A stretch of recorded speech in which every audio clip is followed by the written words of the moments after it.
I'm about to go to bed, but before I go to bed, I want to read this to you. A few days later, when Jesus again entered Capernaum, the people heard that he had come home. They gathered in such large numbers that there was no room left, not even outside the door, and he preached the word to them.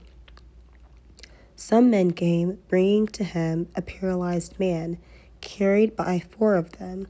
Since they could not get him to Jesus because of the crowd, they made an opening in the roof above Jesus by digging through it and then lowered the mat the man was laying on. When Jesus saw their faith, he said to the paralyzed man, "Son, your sins are forgiven." Now, some teachers of the law were sitting there thinking to themselves, "Why does this fellow talk like that? He's blaspheming. Who can forgive sins but God alone?"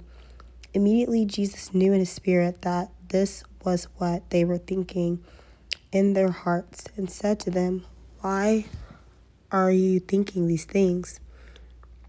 Which is easier to say to this paralyzed man, 'Your sins are forgiven,' or to say, 'Get up, take your mat, and walk'? But I want you to know that the Son of Man has authority on earth to forgive sins." So he said to the man, "I tell you, get up, take your mat, and go home." He got up, took his mat, and walked out in full view of them all. This amazed everyone, and they praised God, saying, "We have never seen anything like this." I wanted to share that just because it's the passage that popped in my heart recently. But basically, I just wanted to share that we all have a measure of faith. Like, if we're believers, like, we all have a certain measure of faith. But I feel like that measure is amplified when other people's measures of faith join forces with ours.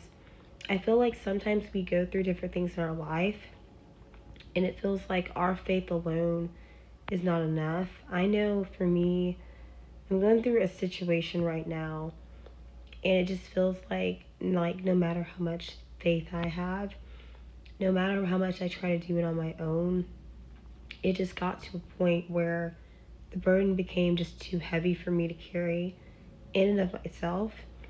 And sometimes, like, I feel like the enemy likes to use our pride to block us from seeking fellowship and from sharing what we're going through.